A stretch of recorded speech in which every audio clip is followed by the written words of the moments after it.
આવો પ્રભુ મુખ જોવાને.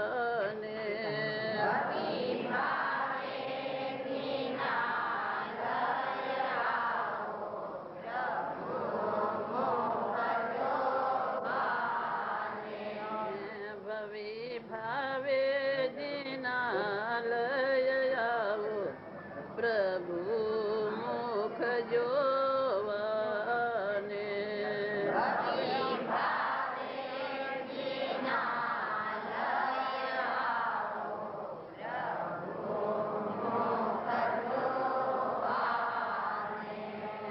મને લાગ્યો છે પ્રેમ પ્રભુ તારો પરમ સુખ પાવાને.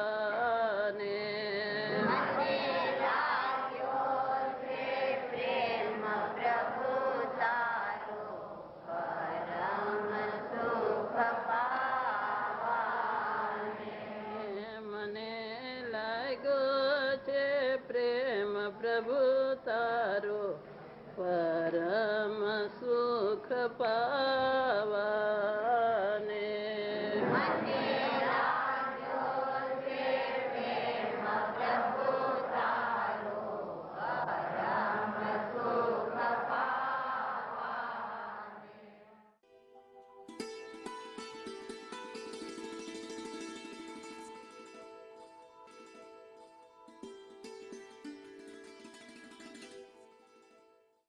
એ રીતે છ દ્રવ્ય સમૂહરૂપ રત્ન કે જે રત્ન તેજના અંબારને લીધે કિરણો વાળું છે અને જે જીનપતિના માર્ગરૂપ સમુદ્રની મધ્યમાં રહેલું છે તેને તીક્ષ્ણ બુદ્ધિ વાળો પુરુષ હૃદયના ભૂષણાર્થ એટલે કે શોભા માટે ધારણ કરે છે. તે પરમતિ રૂપી કામિનીનો વશ થાય છે. જે પુરુષ અંતરના છ દ્રવ્યની યથાર્થ શ્રદ્ધા કરે છે તે મુક્તિ લક્ષ્મીને મળે છે. છ દ્રવ્યો છે એ દ્રવ્ય છે. ચૈતન્ય રત્ન કીધું, છ દ્રવ્ય રત્ન કીધું. છ દ્રવ્યના સમૂહરૂપી રત્ન છે તેને કિરણો વાળું છે. એને જાણનારો ખરી રીતે આત્મા છે. છ દ્રવ્ય તેજના અંબારથી કિરણો વાળું એનું જે જ્ઞાન જે ચૈતન્ય પ્રગટે છે, છ દ્રવ્યનું જાણવાનું જે જ્ઞાન પ્રગટે છે એ જ્ઞાન તેજના અંબારથી કિરણો વાળું શોભા વાળું છે. પણ એને લઈને જ્ઞેયની રત્ન તેજના અંબારથી કિરણો વાળું એને કહ્યું સમુદ્રના મધ્યમાં રહે. જીનપતિનો માર્ગ છે એમાં છ દ્રવ્ય મુખ્ય છે. જીનપતિનો જે માર્ગ છે માર્ગ રૂપી સમુદ્ર પાછો એના મધ્યમાં મુખ્ય છ દ્રવ્યો છે. સમુદ્રના મધ્યમાં મુખ્ય છ દ્રવ્ય છે. છ દ્રવ્યને જે ઓળખે છે એની શ્રદ્ધા કરે છે. સમ્યક દર્શન જે સ્વાનુભૂતિની પ્રાપ્તિ થાય એમાં છ દ્રવ્ય 9 તત્વ એનું જ્ઞાન એમાં મુખ્ય હોય છે. એમાં જીનપતિના માર્ગમાં દિનેશ્વરના માર્ગમાં છ દ્રવ્ય કહેવામાં આવે છે. બીજા અન્ય મતમાં છ દ્રવ્ય ક્યાંય બીજા મતમાં ક્યાંય છ દ્રવ્ય આવતા નથી. દિનેશ્વરના માર્ગમાં જ છ દ્રવ્યનું સ્વરૂપ આવે છે. કારણ કે એ છ દ્રવ્યમાં કેટલાક અરૂપી છે અને રૂપી એક પૂતગળ છે. જે અરૂપી છે એ અરૂપી સંપૂર્ણ જે કેવળ જ્ઞાન જેને પ્રાપ્ત થાય એના જ્ઞાનમાં જણાય છે. એ બીજાના જ્ઞાનમાં જણાતું નથી. જેને પૂર્ણ જ્ઞાન વિતરાગ દશા જેને પ્રાપ્ત થાય એને જે છ દ્રવ્ય ધર્માસ્ત્રી અધર્માસ્ત્રી કાળ બધું એને પ્રત્યક્ષ જ્ઞાનમાં જણાય છે. એ જીનપતિના માર્ગમાં એ છ દ્રવ્ય રહેલા છે. બીજા માર્ગમાં એ છ દ્રવ્યની વાત જ નથી. જીનપતિનો જે માર્ગ છે જે મુક્તિનો માર્ગ દિનેશ્વરે પ્રકાશો અને આખા લોકનું સ્વરૂપ જે દિનેશ્વરના માર્ગમાં આવે છે એ માર્ગની અંદર છ દ્રવ્યની વાત આવે છે. બીજે ક્યાંય વાત આવતી નથી. જીનપતિના માર્ગ રૂપી સમુદ્ર છે મોટો, એના માર્ગમાં અનેક જાતની વાત આવે છે. એ મોટો સમુદ્ર દરિયો છે એને પાર પામી શકાય એવું નથી. એનું મુખ્ય પ્રયોજનભૂત ભેદ જ્ઞાન કરે, આત્મદ્રવ્યને ઓળખે, એના દ્રવ્ય ઉપર દ્રષ્ટિ કરે એટલે એને મુક્તિનો માર્ગ શરૂ થાય છે.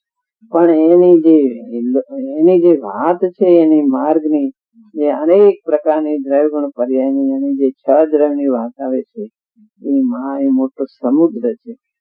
એ જીનપતિના માર્ગના સમુદ્રની મધ્યમાં એ 6 દ્રવ્યો, એના મુખ્યપણે 6 દ્રવ્યો કહેવામાં આવે છે જીનપતિના માર્ગમાં. એ 6 દ્રવ્યને રત્ન કહેવામાં, કારણ કે એ રત્ન છે. અનંત ગુણો, દરેક દ્રવ્યમાં ગુણો ભરેલા છે, માટે બધાને રત્ન જ કીધા છે. પણ એ બધાને જાણનારો આત્મા એટલે એ તો આખો રત્નનો રત્ન છે.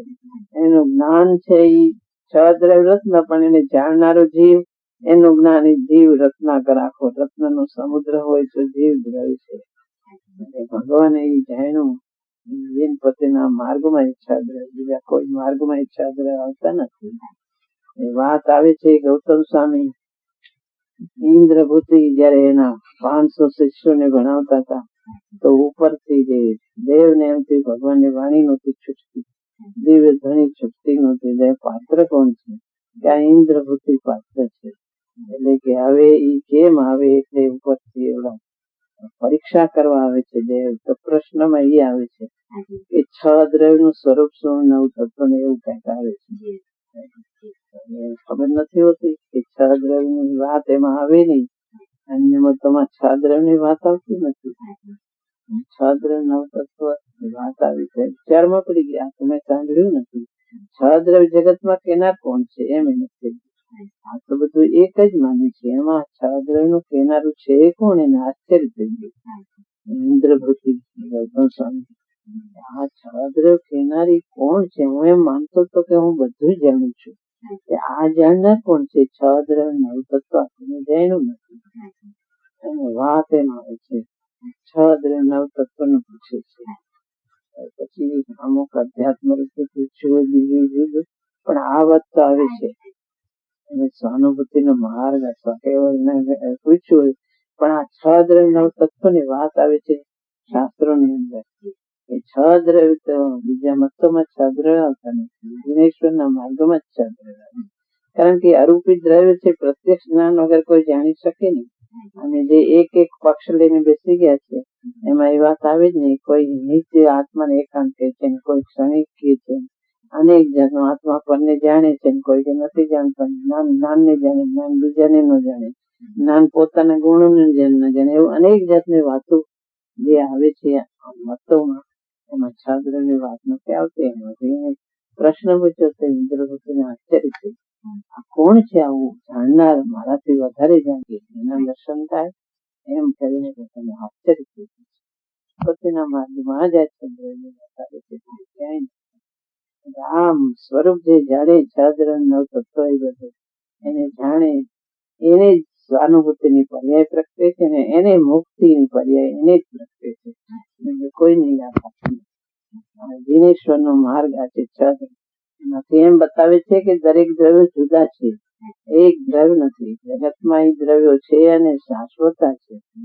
જગત ની અંદર એક જીવ દ્રવ્ય છે, બીજું અજીવ દ્રવ્ય છે, અને એ સિવાયના ધર્માથી અધર્માથી અધિકાર ને બધા છે, બધું છે. અને આવા 6 જગતમાં છે. એક જાતિના અનંતા દ્રવ્યો છે, જીવ પુરુષ, બીજા પણ દ્રવ્યો છે. એ પ્રત્યક્ષ જ્ઞાન વગર કોઈ જાણી શકતું નથી. એટલે જે પોતાને ઓળખે છે તે ભગવાનને ઓળખે છે, અને જેને ભગવાનને ઓળખે પોતાને ઓળખે છે. એટલે જીનેશ્વર ના માર્ગની જેને શ્રદ્ધા થાય છે, અંદર આત્માની જેને શ્રદ્ધા થાય છે કે હું આ આત્મા ને આ બધું મારાથી આપવા જુદું છે, એને ભગવાને જે કીધેલો માર્ગ, એની શ્રદ્ધા એને ભેગી આવે છે. એ પ્રત્યક્ષ જ્ઞાની સિવાય આ કોઈ કહી શકે નહીં. 6 દ્રવ્યની શ્રદ્ધા અને 9 તત્વની શ્રદ્ધા. 9 તત્વ ને અમુક વિચારોથી સમજાય. આ 6 દ્રવ્ય તો પ્રત્યક્ષ જ્ઞાની વગર કોઈ જાણી શકે નહીં. એટલે જેને આત્માની શ્રદ્ધા કરીને 6 દ્રવ્યની શ્રદ્ધા ને આત્માની 9 તત્વની શ્રદ્ધા ભેગી આવે છે. એમાં દ્રવ્ય દ્રષ્ટિથી એક નિશ્ચય નથી, આત્માને મુખ્ય રાખીને દ્રવ્ય ઉપર દ્રષ્ટિ કરીને આ બધી શ્રદ્ધા એને ભેગી આવી જાય છે. એને રત્ન કહેવામાં આવે છે. પછી શ્રદ્ધા કરે છે તેની મુક્તિ પર્યાય પ્રગટ થાય. 6 દ્રવ્યની શ્રદ્ધા વગેરે 6 દ્રવ્યની યથાર્થ શ્રદ્ધા આવે, એમાં 9 તત્વની શ્રદ્ધા. આત્માની શ્રદ્ધા બધું એમાં આવી જાય છે. આત્માની મુખ્ય શ્રદ્ધા વગર એકલા ભેદ કે વિકલ્પાત્મક એમાં મુક્તિ ની પર્યાય વાડા તરીકે છાદ્રની શ્રદ્ધા કરીને એનો કઈ અર્થ નથી. આત્માની શ્રદ્ધા પૂર્વક ભેદ જ્ઞાનની ધારા પૂર્વક સ્વાનુભૂતિ સહિત આ જેને શ્રદ્ધા ધારણ કરી એકલું વિકલ્પ અને વાડા તરીકે અથવા વિકલ્પ તરીકે એની વાત નથી. એ બધા કે એમાં શું જરૂર છે, પણ એમાં છાદ ભગવાને કીધા છે એને શ્રદ્ધા એવા વગર રહેતી નથી. આત્માની શ્રદ્ધા કરી જગતમાં સર્વજ્ઞ છે, સર્વજ્ઞ કીધેલી આ વાત કોઈ કહી શકે નહીં. સર્વજ્ઞ સ્વરૂપ આત્માનું છે, જેને સર્વજ્ઞ ને સ્વીકાર્યા એની છદ્રની શ્રદ્ધા એને ભેગી હોય. આત્મા પોતે સર્વજ્ઞ સ્વરૂપ કેવળ જ્ઞાન સ્વરૂપ છે અને આત્માને સ્વીકાર્યો અથવા ભગવાનને સ્વીકાર્યો એમાં એને છદ્રની શ્રદ્ધા આવ્યા વગર જુદા જુદા દ્રવ્યો છે જગતમાં એમ સાબિત થાય છે. એક દ્રવ્ય નથી દેખાતું નથી. યુક્તિ દલીલ છે બેસી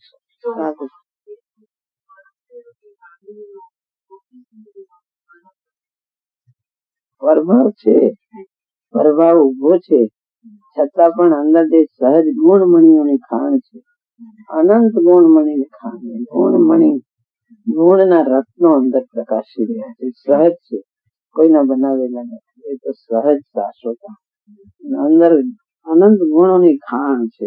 ખાણ ખૂટે નહીં. ગુણ ને ગણવા જાય તો ગણાતા નથી એવા અનંતા ગુણો છે. જે ખાણ માંથી જેમ કઈક વસ્તુ સોનું નીકળ્યા જ કરે. આ તો બધું મર્યાદિત છે બહારનું. સહજ ગુણ મની રત્ન ખાણો નીકળે તો રત્નો નીકળ્યા કરે એમ કે આટલા એમ રત્નો એમાં મર્યાદા આવે. પણ આ ગુણ ગણાતા નથી. સહજ ગુણ મણીની ખાણ, સહજ અનંતા ગુણો ભર્યા છે. આત્મા પ્રભાવમાં અનંત કાળ એમાં રહ્યો હોવા છતાં પણ ગુણમણીની ખાણ એની ગુણમણીની ખાણ નાશ જ પામતી, નાશ નથી પામતી. એમ છે સહજ ગુણમણીની ખાણ અથવા જેને ભેદ જ્ઞાન થાય છે.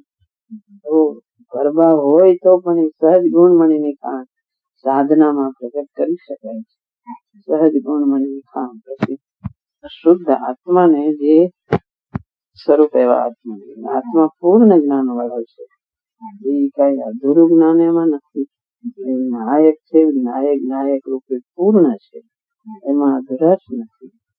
એવા એક આત્માને જે પુરુષ ઓળખે ની બુદ્ધિ તીક્ષ્ણ છે. એમાં જાજુ બહારનું હોય એ નહીં, પણ અંદર આત્માને ઓળખે એની બુદ્ધિ તીક્ષ્ણ છે. એ એક આત્માને ઓળખે બસ. બીજું બધું બહારનું જાજુ જાણે એવો અર્થ નથી. એક આત્માને તીક્ષ્ણ બુદ્ધિ વાળો એક આત્માને જે શુદ્ધ સ્વરૂપ અનાદિ અનંત છે અને જે પૂર્ણ સ્વરૂપ છે, પૂર્ણ જ્ઞાન, એમાં જ્ઞાનની અધુરાશ એને પર્યાયમાં દેખાય. સૌક્ષમ જ્ઞાનમાં અધુરાશ દેખાય તો પણ એ જ્ઞાન નાશ પામ્યો નથી. એ શક્તિમાં પૂર્ણ જ છે. જ્ઞાન એનું પૂર્ણ છે. અશુદ્ધતા દેખાય તો પણ પર્યાયમાં અશુદ્ધતા દેખાય પણ શુદ્ધતાથી ભરેલો છે. એવા જે એક આત્માને જ ઓળખે છે, જેને એકને જાણ્યો અને બધું જાણ્યું. બહારનું બધું જાણે પણ આત્માને ન જાણે તો એને કઈ જાણે. એક આત્માને જાણે એમાં બધું આવી જાય છે. એ એક આત્માને જાણનારો એવો તીક્ષ્ણ બુદ્ધિ વાળો, જે આત્માને જાણે એની બુદ્ધિ તીક્ષ્ણ છે. જે આત્મામાં ઊંડો ઉતરી જાય છે, આત્માને ગ્રહણ કરે છે, એની બુદ્ધિ તીક્ષ્ણ છે. શુદ્ધાત્માની દ્રષ્ટિને કરે છે. એ જે આવા આત્માને ઓળખે છે એને શુદ્ધ દ્રષ્ટિ પ્રગટ થાય છે, અથવા શુદ્ધ દ્રષ્ટિને ભજ્યા કરે છે કે હું તો શુદ્ધાત્મા જ છું. આવો તીક્ષ્ણ બુદ્ધિ વાળો જે જીવ છે તે એક શુદ્ધાત્માને જ બને છે કે હું એક શુદ્ધ દ્રષ્ટિ એને પ્રગટ થાય, એક શુદ્ધાત્માને જ ભજનારો છે. આત્મા તો પ્રભાવ હોવા છતાં સહજ ગુણમણીની ખાણ છે અને પૂર્ણ જ્ઞાન સ્વરૂપ છે અને શુદ્ધ સ્વરૂપ છે. એવો એક આત્મા જેને લક્ષ્યમાં આવ્યો એને શુદ્ધ દ્રષ્ટિને જ ભજે છે. હું તો શુદ્ધ છું. આ પ્રભાવ દેખાય છતાં પણ હું તો શુદ્ધ છું. દ્રવ્યમાં મારી શુદ્ધતા ગઈ નથી. અનંત કાળ ગયો તો પણ હું તો શુદ્ધાત્મા છે એવી શુદ્ધાત્માની જ ભજના કરે છે, એનું જ ભજન કરે છે. હું તો શુદ્ધ છું, એની દ્રષ્ટિ શુદ્ધ આત્મા ઉપર છે, શુદ્ધાત્માનું જ ભજન કરી રહ્યો છે. એવો એ આત્મા છે કે પ્રભાવ હોય તો એ વિજ્ઞાન જેને પ્રગટ થયું એની પોતે શુદ્ધાત્માને જ દેખનારો છે. પ્રભાવ એને દેખાતો નથી, એની દ્રષ્ટિમાં એ લેતો નથી, પોતાની દ્રષ્ટિમાં એક શુદ્ધાત્માને જ લે. સહજ ગુણમણીની ખાણ છે, ગુણનો સમુદ્ર છે, એવા આત્માને જ એ ભજ્યા કરે છે, પ્રભાવને ગૌણ થઈ જાય છે. એવી વેદનાની ધારણા સમ્યક દર્શન એવું ગ્રસ્તાશ્રમમાં પ્રગટ થાય છે. અને વિશેષ ચિંતા થવાથી મુનિ દશામાં થઈ વધારે એનું વેદન એને સ્વાનુભૂતિ થાય છે. એક આત્મા એક સાત્વિક સ્વભાવે નિર્મળ છે, એમ એક શુદ્ધ દ્રષ્ટિ સાત્વિક જેવો આત્માને શુદ્ધ દ્રષ્ટિ વાળો દેખે છે. અને બધા પ્રતિબિંબો દેખાય વિભાવના, તો પણ હું જુદો ન્યારો છું એ દ્રષ્ટિ એની જાતિ જ નથી. ગમે તેવા પ્રસંગમાં હું તો ન્યારો તે ન્યારો જ છું એવી શુદ્ધ દ્રષ્ટિને ભજનારો છે. એવો આત્મા એની શુદ્ધ દ્રષ્ટિ પ્રગટ થાય છે. સૌંદર્ય એને જ પ્રાપ્ત થાય છે, બીજા કોઈને પ્રાપ્ત થતું નથી. કારણ કે એ જેને આત્માને ઓળખો એને જ મુક્તિ રૂપી પર્યાય એને પ્રગટ થાય છે, બીજા કોઈને પ્રગટ થતી નથી. એ નથી જોતી પણ મારે એક દ્રવ્ય જોઈએ છે. એના પછી બે એક દ્રવ્ય જ જોઈએ છે, એક દ્રવ્ય ઉપર જ અમારી દ્રષ્ટિ છે, કેવળ જ્ઞાન ઉપર દ્રષ્ટિ નથી. કેવળ જ્ઞાન પ્રગટ થાય એમ નથી, પર્યાય ઉપર નથી. એક દ્રવ્ય બસ એક દ્રવ્ય ને દેખું છું, દ્રવ્યમાં બધું આવી ગયું છે. એક વિતરાગ દશા જે છે, બહાર જોવાનું મારે નથી કઈ અપેક્ષા લોકાલો. એક સાધનામાં એક વિતરાગ પદ અને દ્રષ્ટિમાં એક પૂર્ણ સ્વરૂપ દ્રવ્ય જ છે. બસ દ્રવ્ય પર્યાય ગૌણ થઈ જાય છે, એમાં બે આવી જાય છે. દ્રવ્ય દ્રષ્ટિમાં એક પૂર્ણતા જ દેખું છું, બીજું કઈ નથી.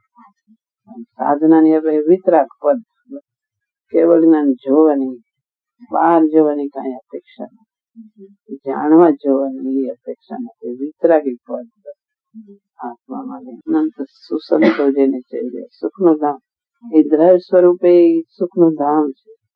પણ પછી સાધનામાં લેવું હોય તો દિન રાત્ર રહે તદ ધ્યાન. મુનિઓ એના સુસંત લીધા ને મુનિઓ એના ધ્યાનમાં દિવસ ની રાત, મુનિઓની સાધના. સુખનું ધામ જે દ્રવ્ય છે એની સુખના ધામમાં વારંવાર એનું ધ્યાન કરે. ધ્યાન કરવાથી શું પ્રગટ થાય છે? પ્રશાંતિ અનંત સુધામય. એમાંથી પ્રશાંતિ સ્વરૂપ છે આત્મા, પ્રશાંતિ પ્રગટ થાય. એવી પ્રશાંતિ શુદ્ધા રસ્તે ભરેલી અનંત સુધામય, અનંત સુધામય એવી પ્રશાંતિ મને પ્રગટ થાય, સમ્યક દ્રષ્ટિને પ્રગટ થાય. એ પદ ની હું ભાવના કરું છું. દ્રવ્ય સ્વરૂપે અનંત શુદ્ધાથી ભરેલું છે, સુખનું ધામ છે, એને મુનિઓ સાધના કરે છે.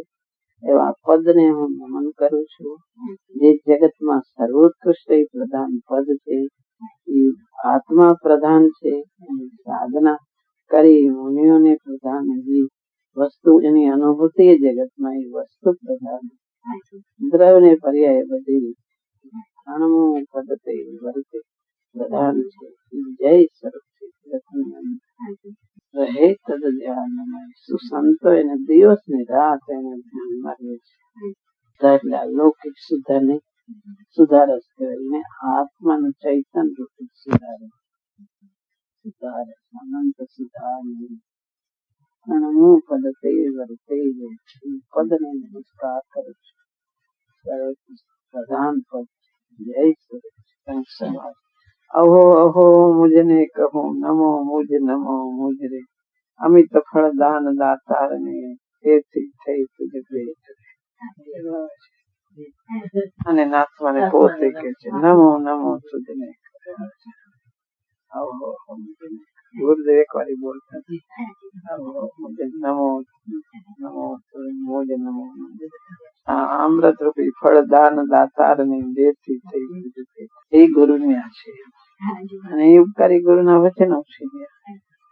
જીનેન્દ્ર દેવ છે, શાશ્વત પ્રતિમા છે ઉપકારી ગુરુ. આજે આખો માર્ગ જેને ચાલે છે કુંકુંદામના અહીંયા છે પરમાગમ મંદિર શાસ્ત્રો દેવગુરુ એમના શાસ્ત્રો છે કુંકુંદાચર અમૃતચંદ્રાચર પદ્મ પ્રમાણ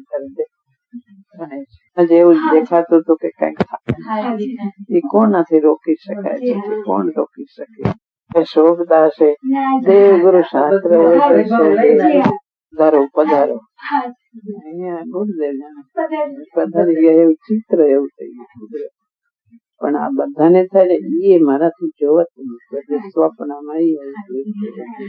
40 વર્ષ ઊંઘ આવે તો એમ થાય 6 મહિના સુધી આમ ઝબકીને જાગું તો એમ વિકલ્પ આવે ગુરુદેવ નથી. જયારે સુતા હોય કાયમ સોનગઢમાં ગુરુદેવ બિરાજતા હોય અને આપણે શાંતિથી સુતા હોય એટલે જાગી જાઉં અડધેથી તો એમ જ વિકલ્પ પેલો કે ગુરુદેવ નથી. એને લઈને મારી ઊંઘ અધકચરી થઈ જતી 6 મહિના સુધી. તરત એમ થાય કે આ સ્વાધ્યાય ગુરુદેવ આપણે એકલા ઉપર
स्वर्णपुरी अति पावन है,